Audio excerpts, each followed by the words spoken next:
Abby is going to be just about as busy as Dale is because she is in the choir.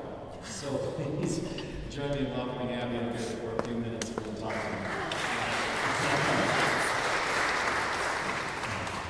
So where is it? Give it a tap. Hello? Let me try it one more time. Oh, here. Maybe that. Maybe that too.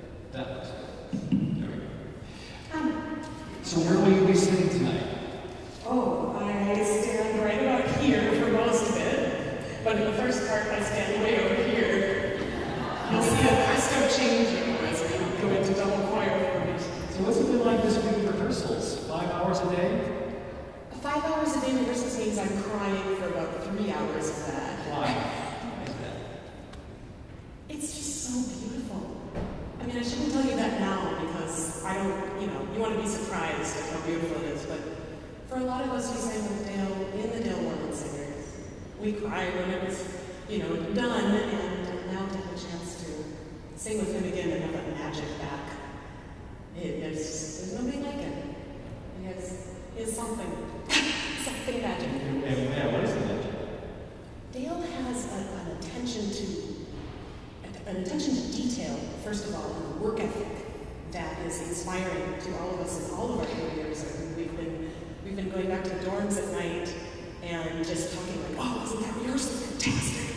And people are saying, this is my rejuvenation in the summer to go back to my day job and do the grueling work I need to do and do it well and do it beautifully and do things to the greatest extent I possibly can because that's what Dale does. It becomes life lessons at this level, and it's wonderful. It's really wonderful. Tell us a little bit about the pieces you've got on here. Dale was looking for a couple of different themes, one of which was the Civil War, the other one was about the earth. And did he tap you, or did you come to him and say, hey, I got something for you? Yeah, I'm a composer. I'm constantly giving people scores. What about this? What about this? But he called and he said, I heard about your Abraham Lincoln piece, and that was a Minnesota All-State Commission, so a lot of high schoolers, men's high schoolers, said, were you in the choir? Oh, really? Awesome. Thanks for being here. Okay, we got someone who premiered the piece right here. That was for men's high school group, and Dale had heard about the performance, and he called me up and said, I think we're going to do a Civil War theme. How about that? And I, ever the promoter, said, why don't I send you a whole packet of stuff, and you can pick things. And he ended up choosing another piece too, which is one of the pieces that's closest to my heart, which is Carmina May Cordis. And that's an older piece for me, but hasn't had much of a life yet. So in true Dale fashion, he's taken it on, and with the help of Matt Pelleton, who recommended it to him. So that helped a lot. It's a beautiful text in Abraham Lincoln Walks in. Tell us about how you chose it.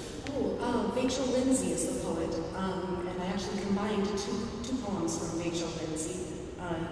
The first poem starts, Would I might rouse the Lincoln in you all, and I combined that with the poem that is titled Abraham Lincoln Walks at Midnight, and then you see that poem in its entirety. So together they make a nice combination. And so, leaving that in the Civil War, Carmina May Cordis, it's a two-part piece. Yeah. And particularly close to your heart. Why? When I wrote it, I had just come back from Paris, where I was studying counterpoint for a really intense, in-depth study in the school of Nadia Boulanger, who maybe many of you know is teacher of Aaron Copland, teacher of just all these amazing American composers. Went over to Paris at that time to study with Nadia Boulanger. And they run a school now where they teach in her style, and it's very intense counterpoint of math. I loved it. I loved it. And I got home and then I was ready to not do it anymore. It's very intense. And I wanted to write something really lush, and instead this combination of math and lushness sort of came out onto the page. What does the text or texts mean? I don't know if it's printed the other way in your program, but the first movement is Aeterna Lux Divinitas, and the second movement is Angelate. The first movement, Aeterna Lux, is about the Trinity. You'll hear a lot of threes. A lot of the motives are in threes. Da, da, da, da, da.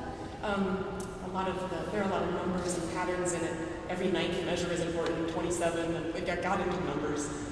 And then the second movement is Angela Dei, which maybe some of you know, is very appropriate for our chapel today, the Chapel of Angels. It's a prayer to one's guardian angel, and it is it's just a heartfelt prayer for help. It starts with soloist and ends with the whole choir, just all asking for an angel, guardian angel. So after the glory of this week and the intensity of this week, is that what do you go back to? What's life like for you next week? I fill orders. For your music? Yeah, I'm a publisher full-time and a composer at night, and I'm teaching summer composition lessons at Concordia University in St. Paul, and I'm composer in residence at the Schubert Club. We're going to start our season soon.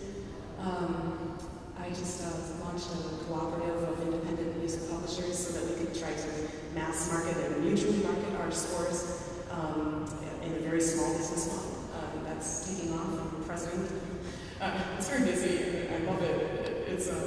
This is a real oasis, though, in all the grunt work of making a career. This is the beauty of making music, which is going to sustain me for a while. Yeah. I know you've got to get back there and get more. I think so.